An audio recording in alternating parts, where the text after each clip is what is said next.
Hey, Sir Paul. Hey, Kristi. What's up, How's it boo? going? I'm great. How are you? I'm good. Can't complain. I've been listening to your album on repeat for, well, it's probably about a week now. Really? Are you Yeah, liking I'm it? not kidding. I love it. Yeah, I mean, I definitely have my favorites that I've been overplaying. Um, but yeah, it's so fun and joyous and danceable. And I mean, all your stuff is danceable, but I feel like even more so. And it's very lush and just happy feeling, which is interesting considering that the past year and even before that, the past little bit for you has been maybe not the most happiest of times, but how did you pull that off? That's a really good question.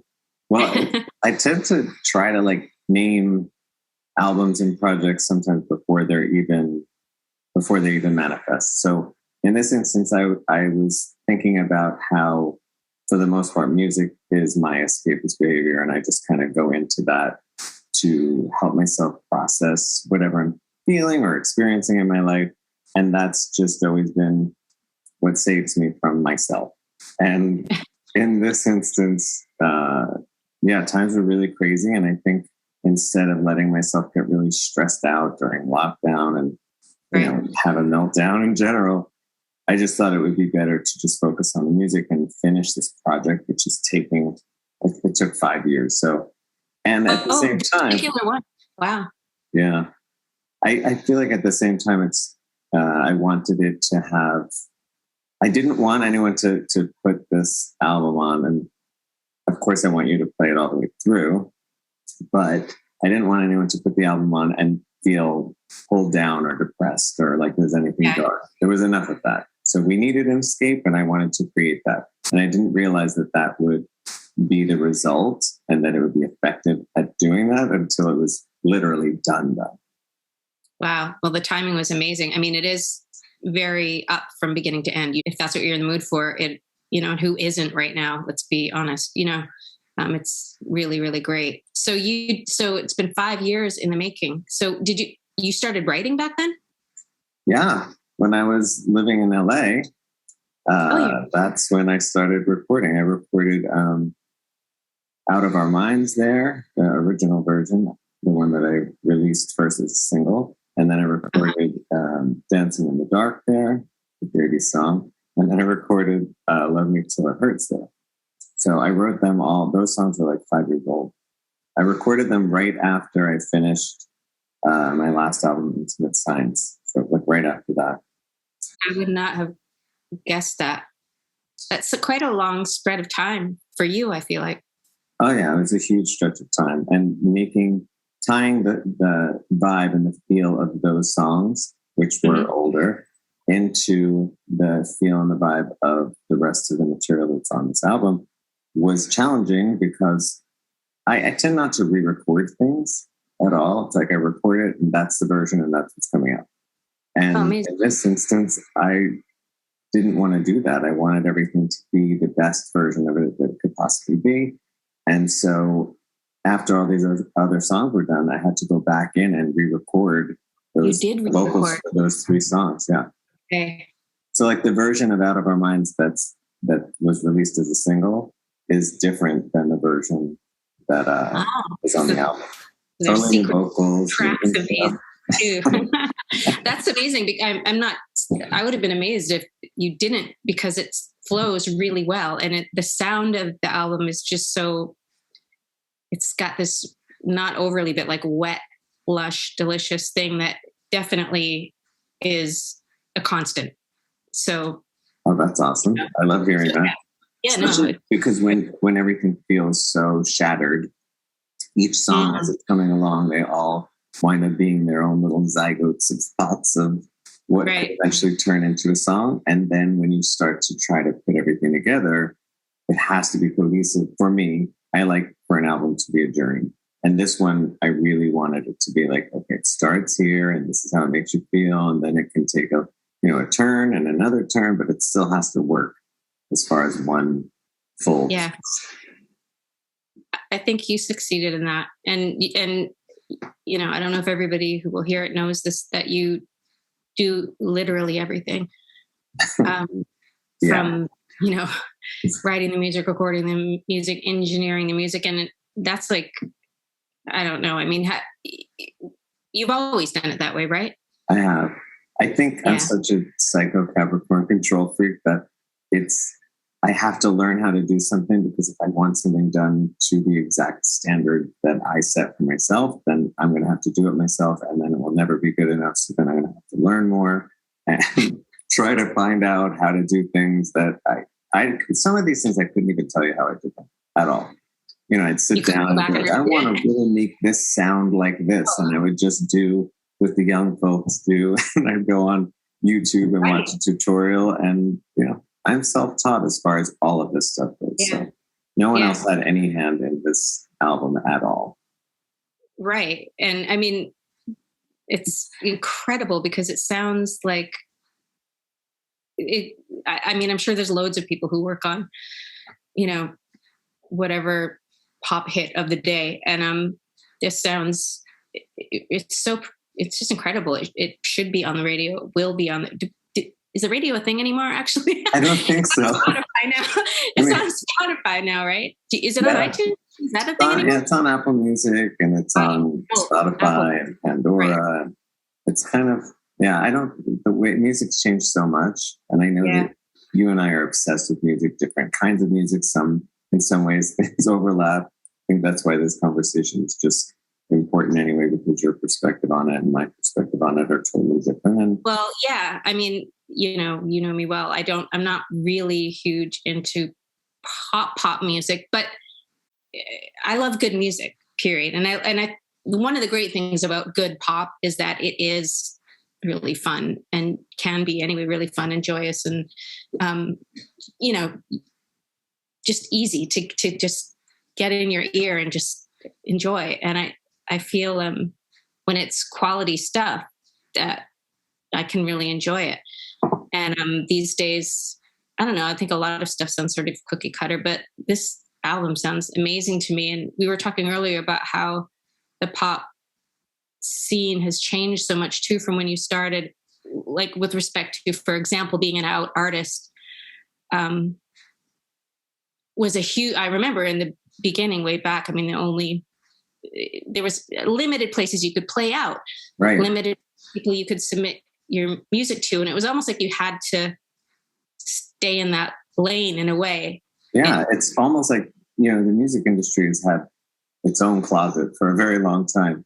And actually, I think I'm one of the very few artists that I started out. You know, I was not willing to turn into something that I'm not. I never thought that was interesting.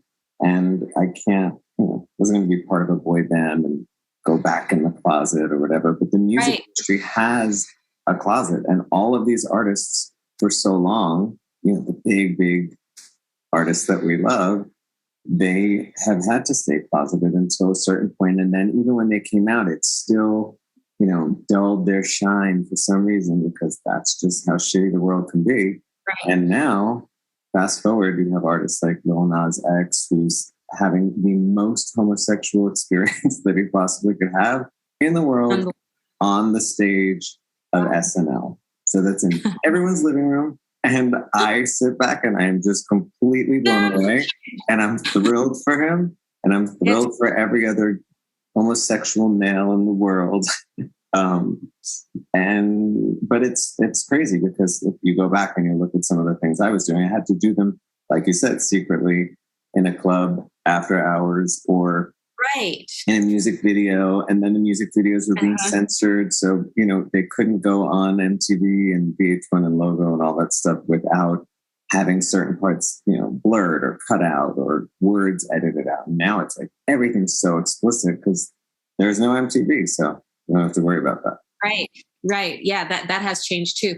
And you know what I meant before by like you had were staying in your lane was that because you chose to be out, that was it. You're just out. Like you can't. It wasn't like a thing you could play both. You know, it was either like pretend you're not out, you're closeted artist, or you're not, and you have always chosen not. It must be so wild to feel like you paved some of that path for some of these people, and wow, imagine how cool that is for them. Well, I think it must be super exciting for them and probably super scary as well, because now what I find interesting about youth culture today, the younger generation, is just that they are in our day, it was like, don't label me. I don't want any, I'm just a human being and I love who I love and blah, blah, blah, blah, blah. And now it's changed. People actually want to be labeled extremely accurately. I identify as this gender, this sexual orientation, this ethnicity, every single thing, this political affiliation. It all has to be very specific, and it's like a name tag, and they want to wear it proudly right here. And I love that. It's kind of great. And on the other hand, I'm like, but I don't know. That wasn't how we grew up. I do have to, catch up and follow along, but there are certain parts of it that must be really challenging. I can only imagine how hard it is to figure out who you are when now it seems like there are so many options. Probably liberating and terrifying and confusing. And that you have to have one. Yes. You can't just be Jenny from the block or whatever, you know what I mean? Right. You got to stand for a lot of different things in very specific ways, and like possibly have a pronoun to go with it. It's a lot. Yes. And like you were saying, I don't know how much I ever think about having paved the way or anything at all, but I'm sure there's a tiny element of it that maybe I could have helped or something. Who knows? But then on top of it, it's just like watching all of these changes happen.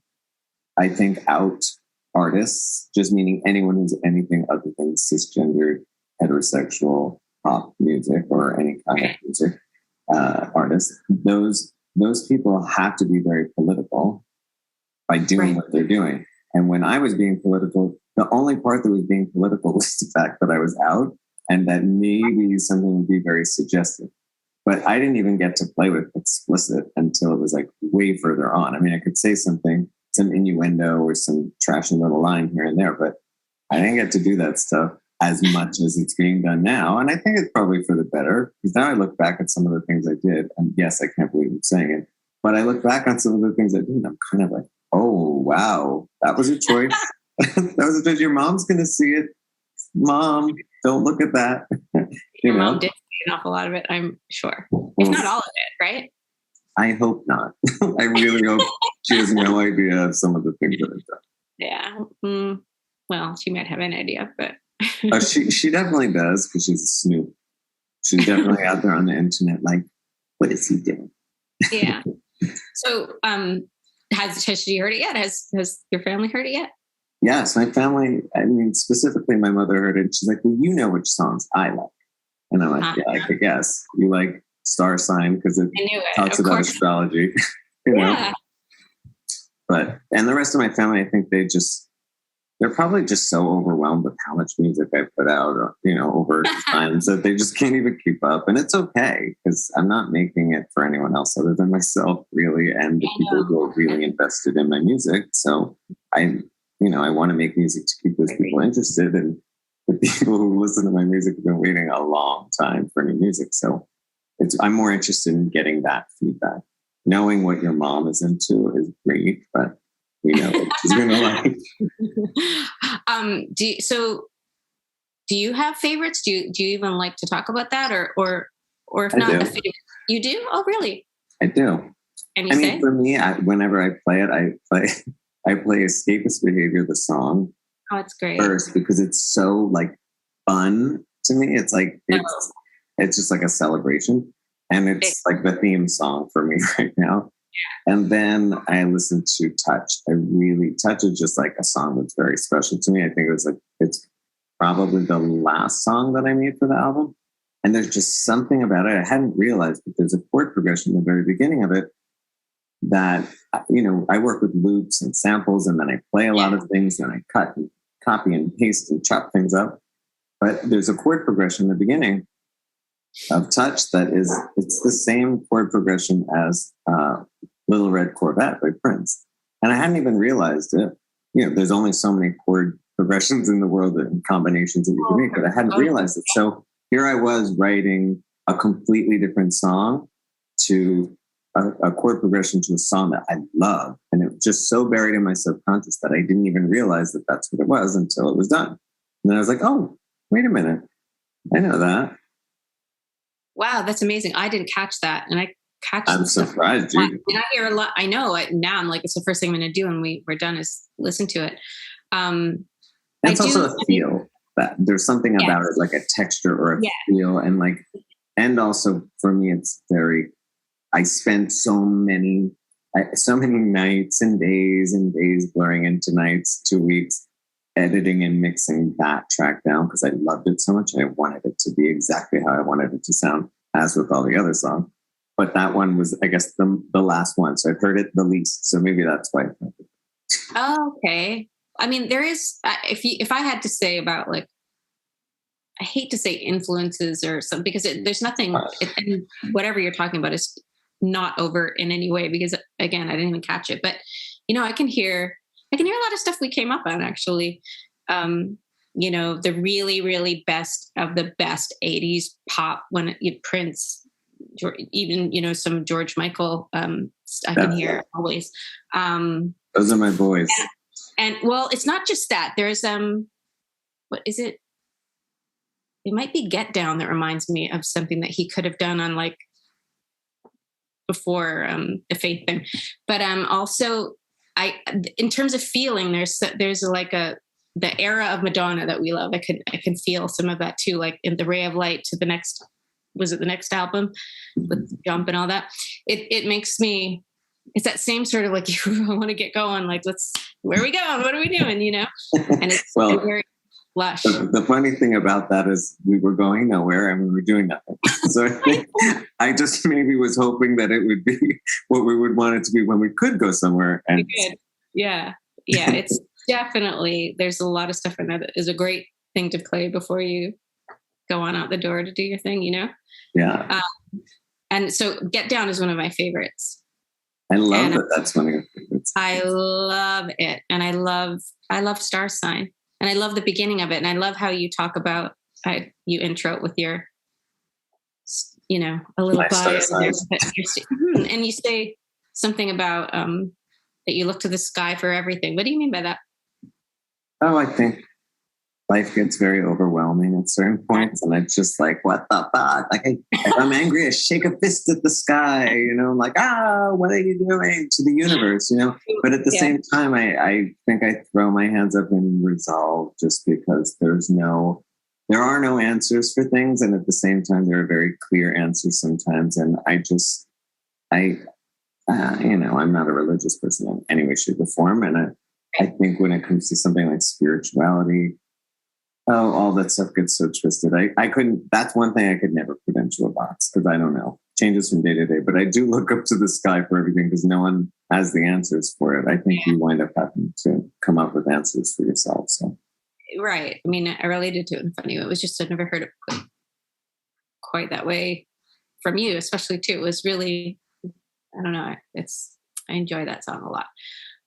So do you there's something else about it too. Oh. That song is the part of it. Sorry to interrupt you, but the part of it that is so important to me about that song is I have been writing that song, no joke, for 15 years, maybe. Little drips and drabs and particles. What do you mean, lyrics, or do you mean actual music, or what do you mean? Lyrics and parts of melody, and like it could not manifest itself until it was the right time. And so for me, I was like, oh, it's interesting. It's going to happen when the stars align. The star sign will happen. It was just all of that stuff. But then as I kept going with it and writing the rest of the lyrics to the song, I realized that song, I think, is something, especially the line that says, when I'm gone, I'll leave a legacy. I want the whole world to remember me.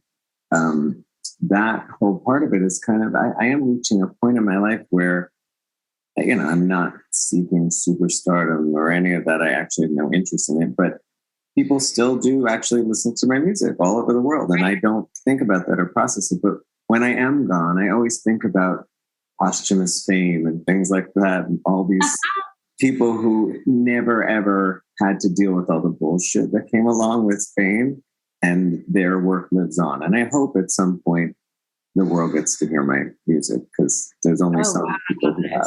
Wow, I didn't really put that together, but that makes complete sense.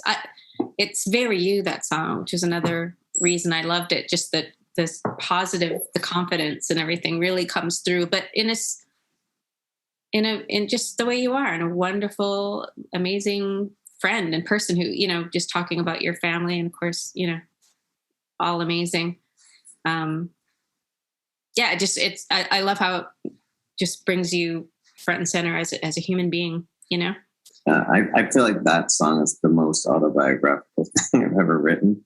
And I Really? wanted it to be that way. Yeah, because, you could write things about a relationship. You could write things about love or hurt or whatever, and that's what all music tends to be written about.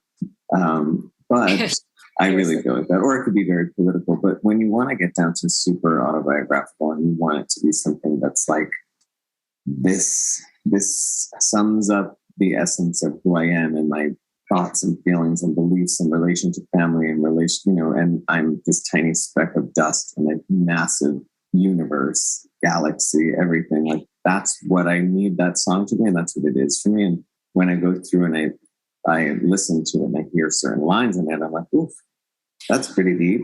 Even though it kind of sounds pretty up and happy, but that's why it ends with saying, this is me, as it is. It sounds powerful to me. I want it to sound powerful. Yeah. I've never felt like a weak person. I feel like a powerful human being. So just totally. Because, it's the essence of who you are.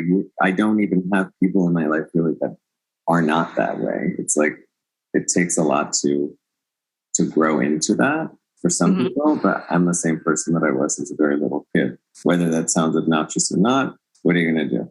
I was the same exact person that I am now in some ways as like a 9-year-old. I believe it.